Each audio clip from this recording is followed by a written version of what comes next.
Hello my YouTube family, કેમ છો બધા? સવારના બધા જ લોકોને ગુડ મોર્નિંગ અને સ્વાગત છે તમારું મારા ન્યૂ વ્લોગમાં. ચલો આવી જાઓ બધા લોકો નાસ્તો કરવા માટે. માન્યા કોફી પીવે છે. મેં બાજુમાં ખીચડી રાતની ખીચડી પડી હતી તો મેં વઘારી દીધી અને છોકરાને ખાવા માટે આપી દીધી છે. અને આજે એમને રજા હતી તો એ લોકો રજા હતી એટલે એ લોકો કે મમ્મી અમને ભૂખ લાગી હતી, મેં ચા નાસ્તો એમને કરાવી દીધો. પછી સાઈડમાં મમ્મી પછી એમને ખબર નહીં શું થયું કે મમ્મી અમારે આજે તો અમારે સોજીનો શીરો જ ખાવો છે. તો મૂકો ચાલો તો પછી મેં સાઈડમાં સોજીનો શીરો બનાવવા મૂક્યો અને માન્યા એમાં મને થોડી હેલ્પ કરી હતી. માન્યાને રસોઈનો બહુ જ શોખ છે, બહુ નાની છે, હજુ 9 વર્ષની છે, પણ રસોઈમાં એટલો શોખ છે અને પોતાના દિલથી કામ અને ખરેખર એટલું મસ્ત એ રસોઈ બનાવે છે. તમે શાક કહો, રોટલી કહો, અને કોઈ બી આઈટમ કહો છો તે, અને કેક તો એટલી સરસ એ બનાવે છે ને. તો માન્યાએ મને ઘણી હેલ્પ કરી અને મેં થોડું ઘણું કામ બાકી હતું એ કામ બી કરી લીધું. અને માન્યા મને એમ કહે છે કે મમ્મી મને બજારમાં લઈ જાય, કારણ કે માન્યાના પપ્પા આજે આવે છે. 1 અઠવાડિયાથી બહાર હતા એના પપ્પા, તો આજે ઘરે આવે છે. તો માન્યા કે મમ્મી મારે મારા પપ્પાનું સ્વાગત કરવું છે, પપ્પાની લાડકવાઈ છે બહુ. તો કે મમ્મી મારે ફ્લાવર લેવા છે, તું મને લઈ જાય બજારમાં. તો બજારમાં લઈ જઈને આવીને તે તમે જુઓ છો યલો કલરના ગલગોટા આવે છે એ લીધા એને, અને ગુલાબ લીધા. અને એના જો ડેકોરેશન કરવા બેસી ગઈ છે કે મારે મારા પપ્પાનું સ્વાગત કરવું છે. અને એટલી ખુશ છે તો એને નહીં માનો, તમે જુઓ છો કેટલું સરસ રીતે બસ. અને વચ્ચે કરીને એને બહુ જ હેરાન કરતી હતી. વચ્ચે એનો આમ પગ મારે નામ કંઈ નાગુ પાસું કંઈ બહુ જ હેરાન કરતી હતી. અને માન્યાએ સાઈડમાં એને કેક બી બનાવવા મૂકી દીધી કે મમ્મી મારા પપ્પાને હું કેક બનાવી સરપ્રાઈઝ આપીશ. તો એને કેક બી એને કુકરમાં બનાવવા મૂકી દીધી. માન્યાને રસોઈનો બહુ શોખ છે. એ કેક બી એટલી સરસ બનાવે છે. એટલે નાની ઉંમરમાં મને ના પાડું છું, પણ તો બી એને શોખ છે તો હું શોખ છે એટલે હું કરવા દઉં છું. વાંધો નહીં, ભણવામાં તો હોશિયાર છે જ. પછી એને કેક બની ગઈ હતી અને પપ્પા આવી ગયા હતા. તો એમ પપ્પાને જુઓ તમે સ્વાગત કરે છે, કેટલું ફૂલનું મસ્ત જો ઉપર ફૂલ નાખે છે ને એવું બધું. આમ એટલી ખુશ થઈ ગઈ છોકરા તો એટલા, કીનું બી એટલી ખુશ થઈ ગયેલી. અને કારણ કે જગદીશ કદી આટલા અઠવાડિયા સુધી કદી રહ્યા નથી, એના પહેલી વાર રહ્યા હતા.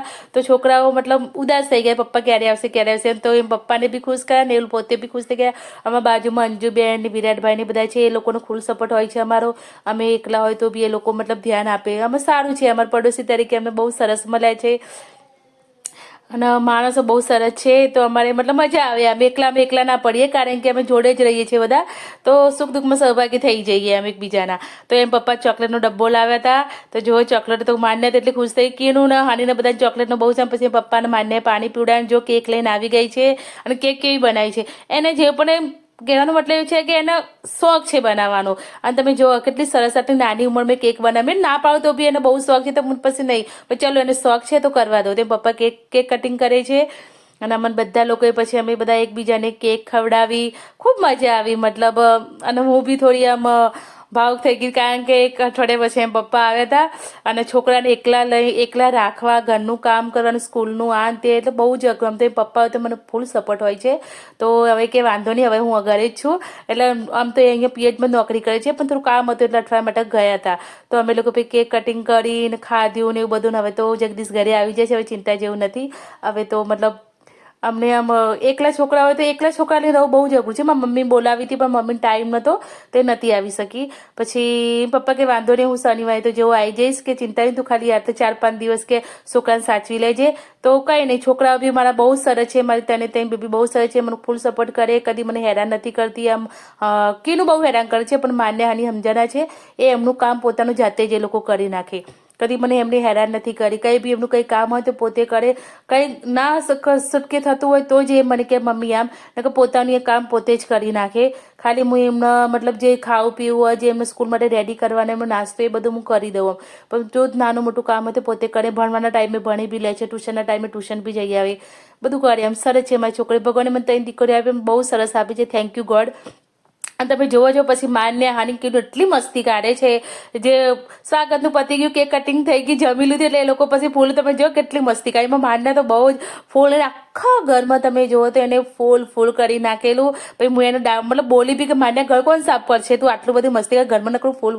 કે મમ્મી હું કરી દઈશ, પણ મસ્તી કાઢવા દે. તો પછી હું બી એમને જોડે ગઈ, ચલો વાંધો નહીં, હું બી મસ્તી, ઘર તો સાફ થશે, વાંધો નહીં. વાત કેટલી વાર કચરો વાળતા. તો પછી કીનું હું માન્ય બધા જ લોકો બહુ મજામાં. કીનું તો બહુ જ ફૂલમાં તમે જુઓ, પણ ડરે હતો કે એના આંખમાં પડી જાય, માનતી જ નથી. અને માન્ય શું કરે, અને ફૂલ આમ ઉપર માથા ઉપર નાખે, નાક ઉપર નાખે ને એવું બધું, સુડા ને એ બધું કરે. પછી મને વિચાર આવ્યો કે ચલો આટલું મસ્ત ડેકોરેશન બધું થઈ આટલી મસ્તી કરી ચલો આપણે મતલબ ડાન્સ કરીએ.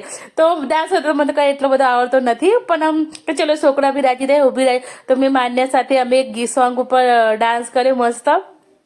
જે કઈ સોંગ હતું શાયદ હું ભૂલી ગઈ.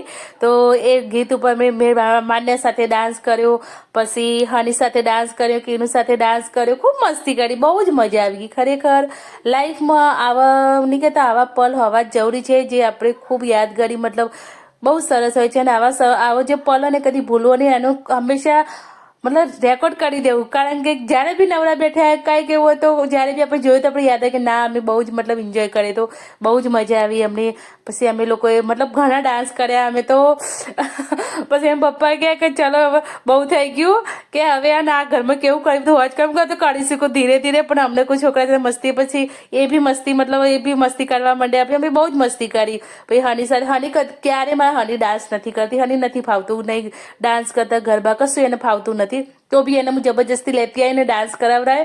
એને ખાલી એક જ મતલબ શોખ છે, એને બસ સિમ્પલ છે. માનીને બધું કોઈ મતલબ નાચવા ગાવાનું કોઈ શોખ નહીં, બસ એ વાંચવું અને એનું કામ બસ એ જ છે એનું. ઘરમાં મને થોડી ઘણી હેલ્પ કરે. તો પ્લીઝ ફ્રેન્ડ મારા વિડીયો સારો લાગે તો લાઈક શેર અને કોમેન્ટ જરૂર કરજો. બાય.